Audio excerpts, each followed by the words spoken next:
Jacob Rees-Mogg, the leader of the House of Commons, reportedly kicked off in Cabinet yesterday, demanding that the government reconsider its tax rises due to And welcome to the briefing.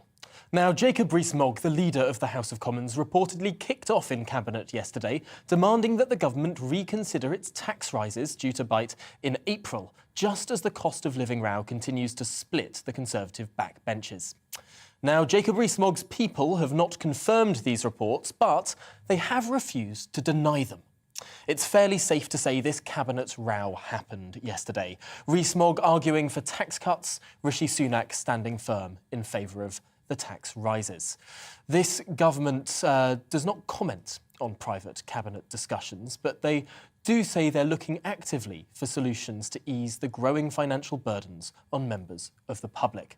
The brutal context, of course, is that inflation is currently running at its highest rate in 40 years, pushing up prices for everyone. It turns out that printing money and sending out loads of wads of free cash to people has consequences. Well, let's explore what this row was all about and what could be done to ease the cost of living. Darwin Friend is policy analyst at the Taxpayers Alliance. Welcome to the programme, Darwin. First of all, these tax rises coming in just a few months' time, how much will they hit working people? I mean, they're going to hit them substantially. The average household, middle-earning household, is going to be paying an extra £300 with the national insurance hike. And so it is really going to be hurting families. And I think, as you mentioned, it's important to put this into the current context. Mr. Rees-Mogg said these comments, and it comes amid rising energy prices. For example, last year, electricity rose by 18.8% for the average household, and for gas, that was 28.1%. And the energy price cap is already reported to be going up by 50%, which is going to take the annual bill to almost £2,000.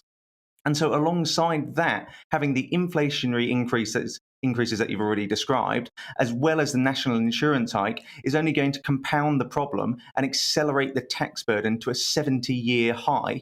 So what needs to happen instead is the government actually need to take some action now and cut this change to support taxpayers as the cost of living rises.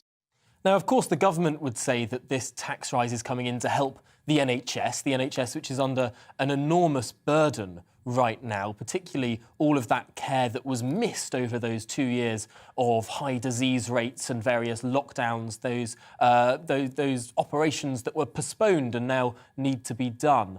Their argument is, or at least the Chancellor and the Prime Minister's argument, is that this cash needs to be put into the NHS.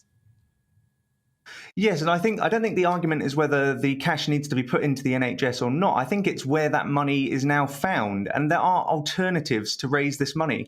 For example, yesterday there was a report out just regarding the Ministry of Defence, which has wasted over £13 billion in recent years, and that's a single department.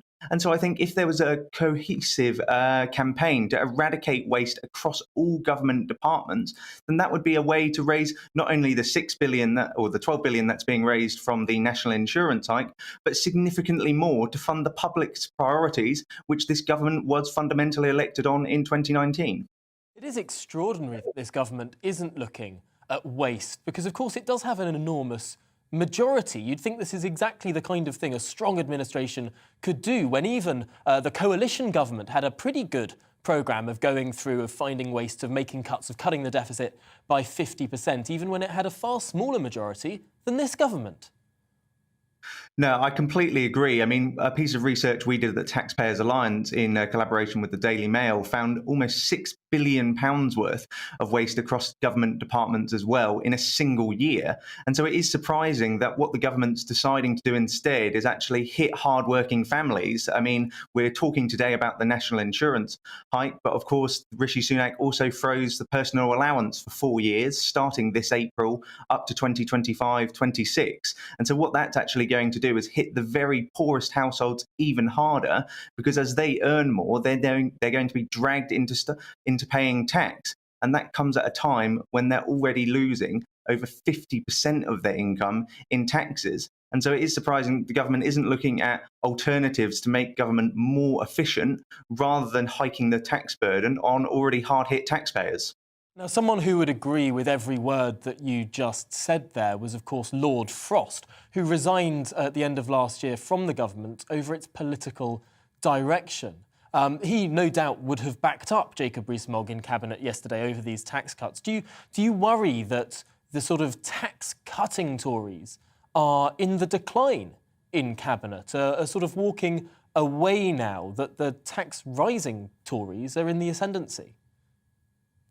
I mean, I think we knew that this was going to be a big spending government after 2019. Boris Johnson did make a number of pledges. What's been more concerning is the fact that with the COVID pandemic and the fact that the government understandably obviously wants to have a balanced economy, they have then decided to hit hardworking taxpayers even more. And when we are already facing what is almost a 70-year high tax burden, I think there does need to be more voices in the cabinet now actually making the case for cutting taxes and actually seeing the increased revenues which that can bring. And so I do hope that those voices now do start to increase, and that Jacob Rees-Mogg isn't a standalone in the cabinet.